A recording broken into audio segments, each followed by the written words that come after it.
وزارت خارجہ امور حکومت پاکستان ملک ندیم کی رپورٹ کے مطابق پاکستان کے بیلسٹک میزائل پروگرام سے رابطہ کے الزامات پر تجارتی اداروں کے خلاف پابندیاں عائد کرنے کے امریکی فیصلے کے بارے میں ترجمان کا بیان۔ پاکستان کے بیلسٹک میزائل پروگرام سے متعلق الزام میں تجارتی اداروں کے خلاف پابندیاں عائد کرنے کے امریکی فیصلے کے حوالے سے میڈیا کے سوالات کے جواب میں ترجمان وزارت خارجہ ممتاز زہرا بلوچ نے درج ذیل تجارتی اداروں کی اس طرح کی فہرستیں ماضی میں بھی پاکستان کے بیلسٹک میزائل پروگرام سے تعلق کے الزامات پر ہو چکی ہیں بغیر کسی ثبوت کے، جبکہ ہم ریاستہائے متحدہ کے تازہ ترین اقدامات کی تفصیلات سے واقف نہیں ہیں۔ ماضی میں ہم نے کئی ایسے واقعات دیکھے ہیں جہاں محض شک کی بنیاد پر فہرستیں بنائی گئی ہیں، یا اس وقت بھی جب اس میں ملوث اشیاء کسی کنٹرول لسٹ میں نہیں تھی، لیکن انہیں حساس سمجھا جاتا تھا۔ تمام دفعات کے تحت پاکستان برآمدگی کنٹرول کے سیاسی استعمال کو مسترد کرتا ہے۔ یہ ایک حقیقت ہے کہ وہی دار اختیار جو سخت عدم پھیلاؤ کے کنٹرول کو استعمال کرنے کا دعویٰ کرتے ہیں نے کچھ ممالک کے لیے جدید فوجی ٹیکنالوجیز کے لیے لائسنسنگ کی شرائط کو ختم کر دیا ہے۔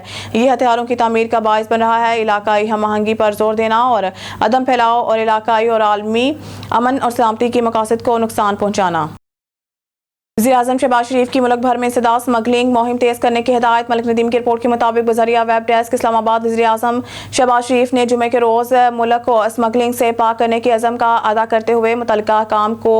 اس لعنت کے خلاف ملک گیر مہم کو تیز کرنے کی ہدایت کی۔ وزیراعظم نے اسمگلنگ کی روک تھام کے لیے ایک اعلیٰ سطحی اجلاس کی صدارت کرتے ہوئے chief of army staff general Asim Munir کو اسمگلنگ کی خلاف کوششوں میں حکومت کے ساتھ مکمل تعاون پر خراج تحسین پیش کیا۔ اجلاس میں اے ڈی خواجہ کی سربراہی میں قائم تحقیقاتی کمیٹی کی رپورٹ بھی پیش کی گئی۔ وزیراعظم نے اسمگلنگ کے لیے افغان ٹرانزٹ ٹریڈ کے غلط استعمال میں ملوث عناصر کی نشاندہی کرنے اور انہیں سہولت فراہم کرنے والے افسران پر کمیٹی کی تعریف کی۔ پی ایم شہباز کو بتایا گیا ہے کہ اسمگلروں، ذخیرہ اندوزوں اور ان کی سہولت کاروں کی فہرست قانون نافذ کرنے والے اداروں اور صوبائی حکومتوں کو بھجوا دی گئی ہے۔ ملک ندیم کی رپورٹ کے مطابق تہران ایرانی ایم این اے فوج کے کمانڈر نے کہا ہے کہ جمعے کی صبح اصفہان میں دھماکے کی آواز سنی گئی۔ اس کی وجہ فضائی دفاعی نظام کی مشکوک اشیاء پر گولی چلائی گئی جس سے کوئی نقصان نہیں ہوا۔ ایرانی فوج کے commander in chief major general Abdolrahim Mousavi نے جمعے کے روز صبح سویرے ہونے والے دھماکے کی آواز کے بارے میں بتایا کہ یہ مرکزی شہر اصفہان کے مضافاتی علاقے میں ہے کہ جمعے کی صبح اصفہان میں جو دھماکے کی آواز سنی گئی تھی اس کی وجہ سے تھا فضائی دفاعی نظام کی شوٹنگ مشکوک اشیاء پر جس سے کوئی نقصان نہیں ہوا۔ جنرل موسوی نے مزید کہا ہے کہ متعلقہ ماہرین واقعے کی تحقیقات کر رہے ہیں اور تحقیقات مکمل کرنے کے بعد آپ عوام کو آگاہ کریں گے۔ دریں اثنا ایرانی فوج کی زمینی افواج کے کمانڈر بریگیڈیئر جنرل کیومارس حیدر نے جمعے کی صبح اصفہان میں دھماکے کی آواز کے بارے میں کہا ہے کہ اگر ملک کے آسمان پر مشکوک اڑنے والی چیزیں نظر آئیں تو ہماری طاقتور فضائیہ ان کو نشانہ بنائے گی، دفاع اور وحیات نہیں کیا جائے گا۔ کل رات دیکھی گئی چیزیں مشکوک تھی اور ہمارے ملک کا دفاع ہوشیار تھا۔ جمعے کی صبح تقریباً 4 بجے اصفہان میں آرمی ایئر فورس کے 8ویں شکاری اڈے کا ایئر ڈیفنس مداخلت کے لیے فعال کر دیا گیا ہے اور اصفہان کے شمال مشرق میں ایئر ڈیفنس کی فائرنگ کی آواز سنی گئی۔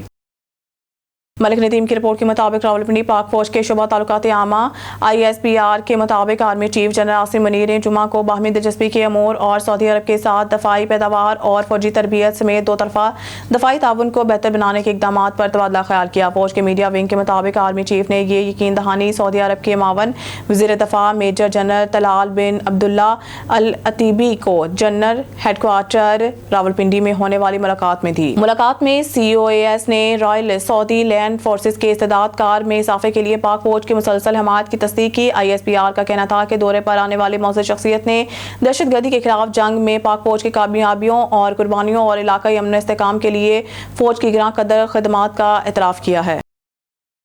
ملک ندیم کی رپورٹ کے مطابق اسلام آباد نے اقوام متحدہ کی سلامتی council U N S C میں فلسطین کی عالمی تنظیم میں مکمل رکنیت کے لیے پیش کی گئی قرارداد کے مسودے کو ویٹو کر کے فلسطینی ریاست کو تسلیم کرنے کی راہ ہموار کرنے کے اقدام پر واشنگٹن کے فیصلے پر افسوس کا اظہار کیا ہے۔ دفتر خارجہ کی ترجمان ممتاز زہرا بلوچ نے جمعے کو اپنی ہفتہ وار پریس بریفنگ میں کہا ہے کہ پاکستان اقوام متحدہ کی سلامتی کونسل میں گزشتہ رات ہونے والی بحث کے نتیجے اور اتفاق رائے تک پہنچنے اور فلسطین کی اقوام متحدہ کی جنرل اسمبلی میں رکنیت کی سفارش کرنے میں ناکامی سے سخت مایوس ہے۔ اسلام آباد نے اقوام متحدہ کی سلامتی کونسل میں فلسطین کی عالمی تنظیم میں مکمل رکنیت کے لیے پیش کی گئی قرارداد کے مسودے کو ویٹو کر کے فلسطینی ریاست کو تسلیم کرنے کی راہ ہموار کرنے کے اقدام پر واشنگٹن کے فیصلے پر افسوس کا اظہار کیا ہے۔